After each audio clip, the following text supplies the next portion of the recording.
चलिए, तो यहाँ पर हम लोगों को इंटरसेक्टिंग पॉइंट क्या मिलेगा, देखिए अगर आप y की वैल्यू 1 यहाँ पे डालते हो तो x 2 मिलेगा, और अगर आप y की वैल्यू 1/4 यहाँ डालते हो तो x - 1 मिलेगा।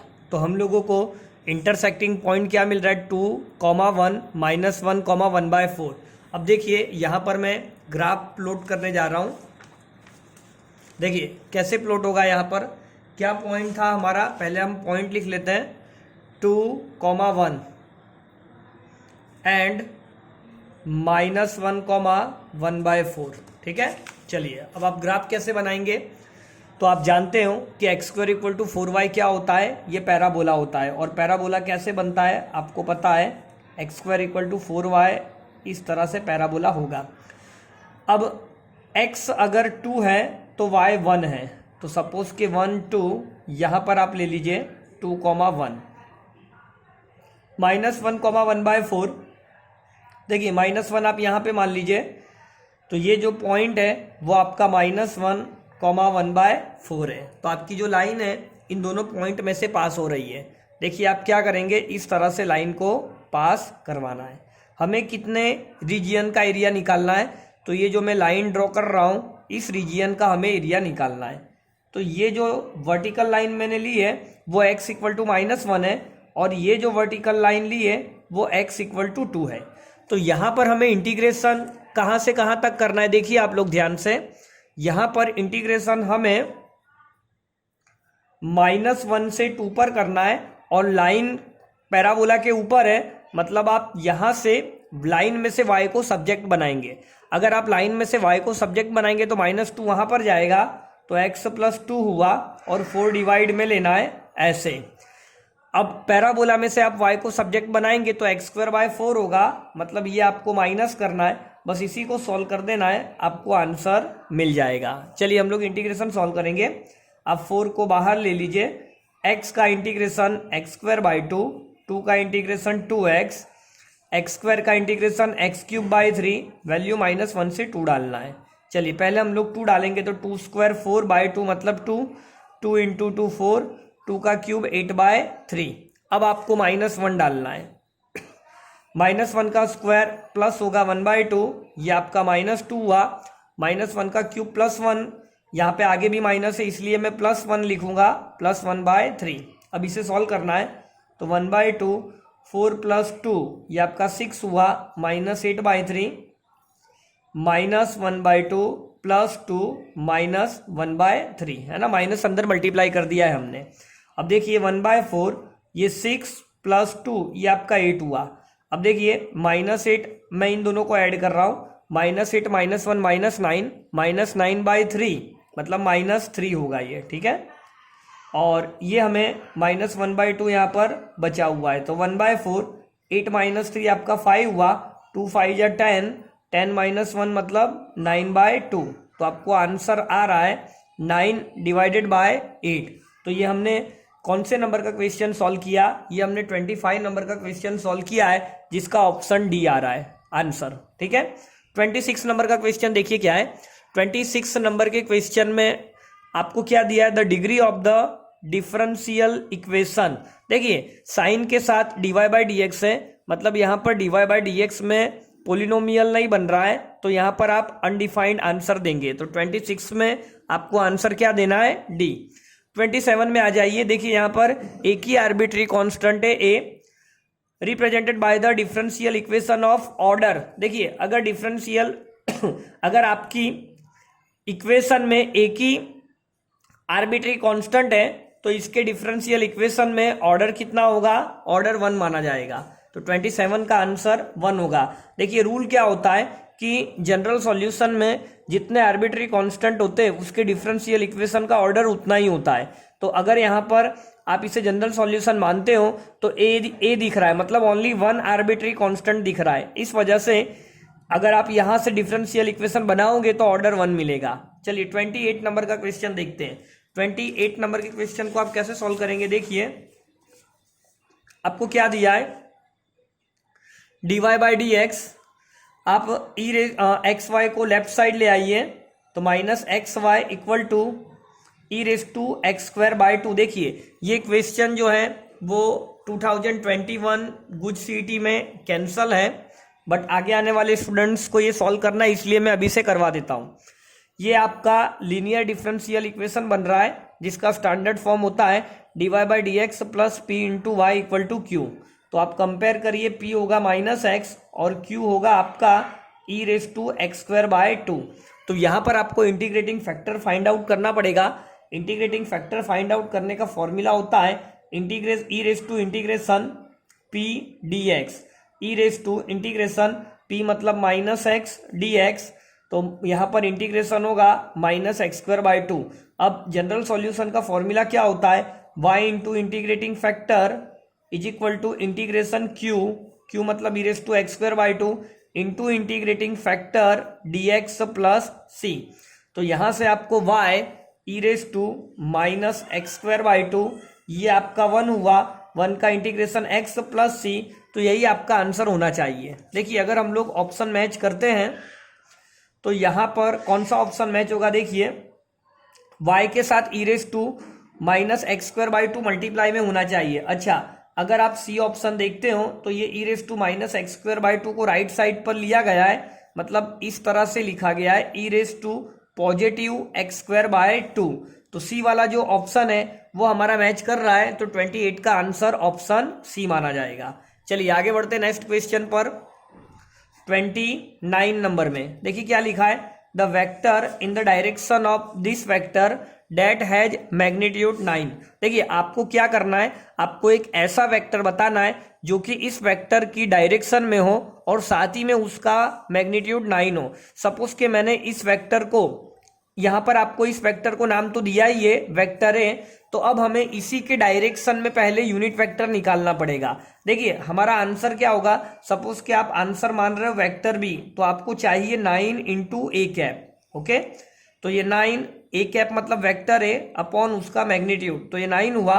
वेक्टर ए आपको क्या दिया है, i cap -2j cap plus 2k cap divided by magnitude कितना होगा, √1, ये 2 का स्क्वायर 4, 2 का स्क्वायर 4, 4 + 4 8 + 1 9, 9 रूट में से बाहर आके 3 और 9 कट करेंगे तो 3 times I cap -2j cap plus 2k cap, ये आपका आंसर होना चाहिए। तो देखिए अगर मैं ऑप्शन देखूं तो 29 में सी वाला ऑप्शन मैच कर रहा है। चलिए 30 नंबर का क्वेश्चन सॉल्व करेंगे।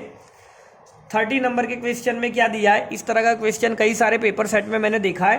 Find the value of lambda such that vector a and vector b are orthogonal. देखिए ऑर्थोगोनल का मतलब क्या होता है, डॉट प्रोडक्ट 0, तो 2 यहाँ पे आई डॉट आई, आपको ऐसा करना है a dot b equal to 0। Okay, तो आई डॉट आई 1 मतलब 2 हुआ, j डॉट जे 1 मतलब ये आपको 2 लैम्बडा देगा, k डॉट के 1 मतलब ये आपको 3 देगा इक्वल टू 0, 2 + 3 5, वहां पर जाके -5, 2 मल्टीप्लाई का डिवाइड में, तो आपको लैम्बडा की वैल्यू 30 नंबर में ऑप्शन डी मिलेगा। आगे बढ़ते हैं 31 में। 31 का क्वेश्चन भी आईएमपी है। आपको क्या दिया है, देखिए vector a plus vector b plus vector c equal to 0 vector. अब ए का मैग्नीट्यूड बी, सी का मैग्नीट्यूड पता है, तो आपको इसकी वैल्यू निकालनी है। तो आप इस इक्वेशन 1 का दोनों तरफ मैग्नीट्यूड ले लीजिए, तो ए प्लस बी प्लस सी, 0 वेक्टर का मैग्नीट्यूड 0 होता है।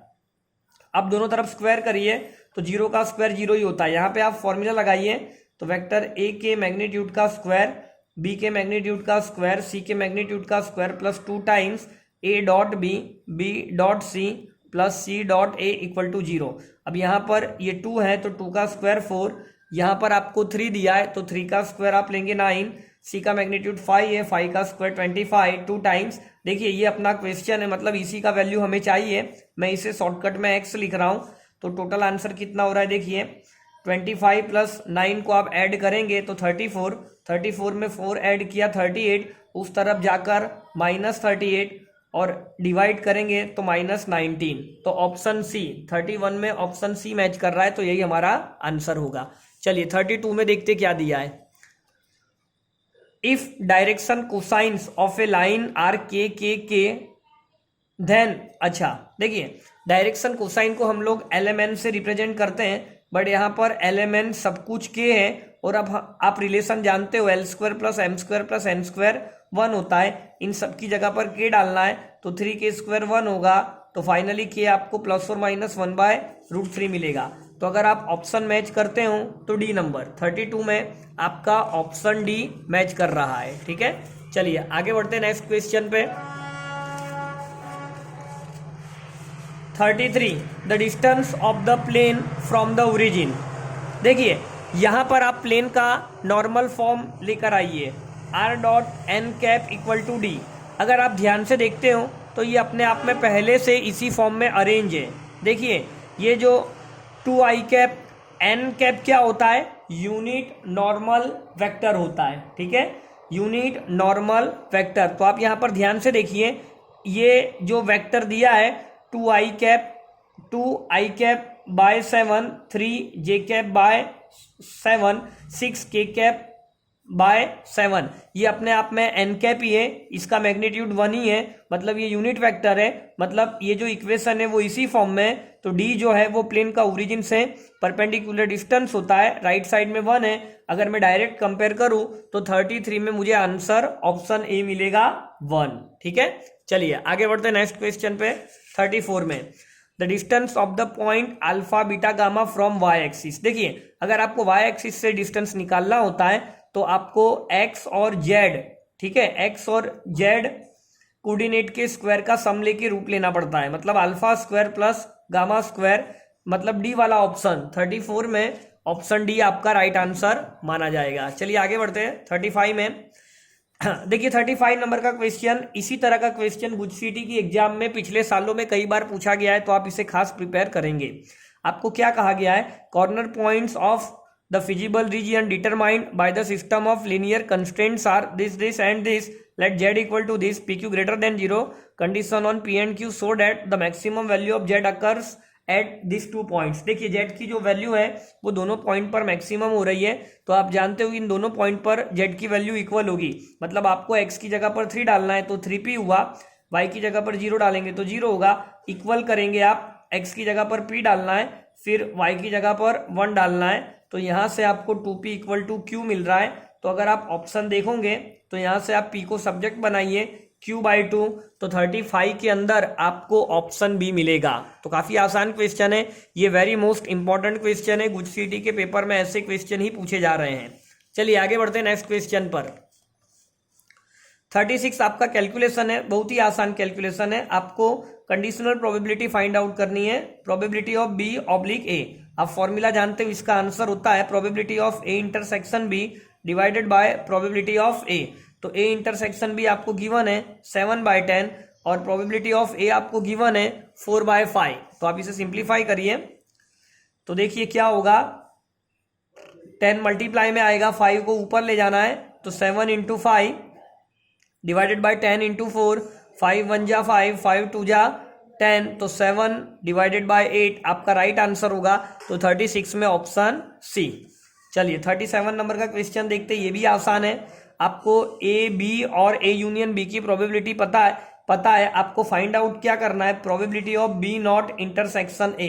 देखिए इसका मतलब क्या होता है, बी नॉट इंटरसेक्शन ए मतलब ओनली ए, और ओनली ए का मतलब होता है आपको ए की प्रोबेबिलिटी में से ए इंटरसेक्शन बी की प्रोबेबिलिटी माइनस करनी पड़ेगी। ठीक है, आपको इसका मतलब पता होना चाहिए, नॉट बी इंटरसेक्शन ए, इसका मतलब होता है ओनली ए। ठीक है, तो आपको ए में से ए इंटरसेक्शन बी को माइनस करना पड़ेगा। अब आपको ए की प्रोबेबिलिटी गिवन है, तो ए की प्रोबेबिलिटी हमें क्या गिवन है, देखिए आप ध्यान से, ए की प्रोबेबिलिटी आपको 0.4 गिवन है। अब ए इंटरसेक्शन बी आपको फाइंड आउट करना पड़ेगा, तो देखिए कैसे फाइंड आउट होगा। आप जानते हो ए यूनियन बी की प्रोबेबिलिटी निकालने का formula addition theorem, probability of a plus probability of b minus probability of A intersection b. अब ए यूनियन बी की प्रोबेबिलिटी कितना है, 0.5, ए और बी का सम करना है, मतलब ये आपको 0.7 देगा, minus probability of A intersection b. तो यहां से आपको probability of A intersection b कितना मिलने वाला है, 0.7 माइनस 0.5 मतलब 0.2। अब आप यहाँ पे 0.2 डालेंगे तो आंसर 0.2 आएगा।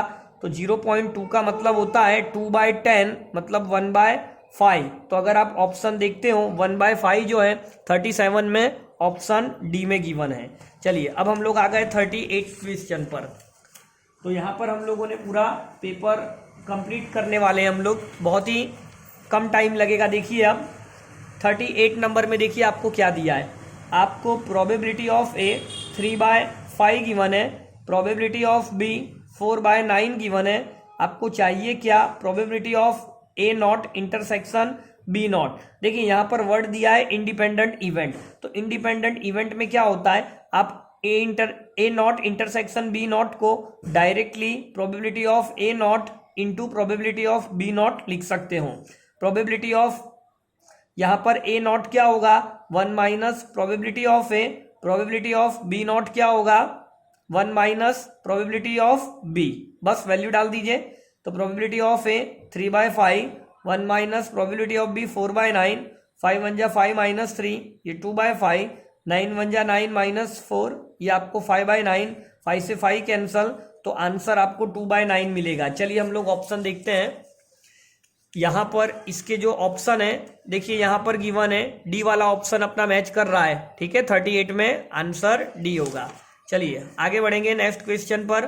देखिए इस इंटीग्रेशन को सॉल्व करना है, तो आप जानते हो कि कॉस क्या होता है, इवन फंक्शन होता है, तो इंटीग्रेशन -a to a वाली फॉर्म बन रही है। देखिए ये वाली form -a to a fx dx, अगर आपका फंक्शन इवन है तो आप आगे 2 करते हो, लोअर लिमिट 0 करते हो, तो आपको यही फॉर्मूला यहाँ पर अप्लाई करना है।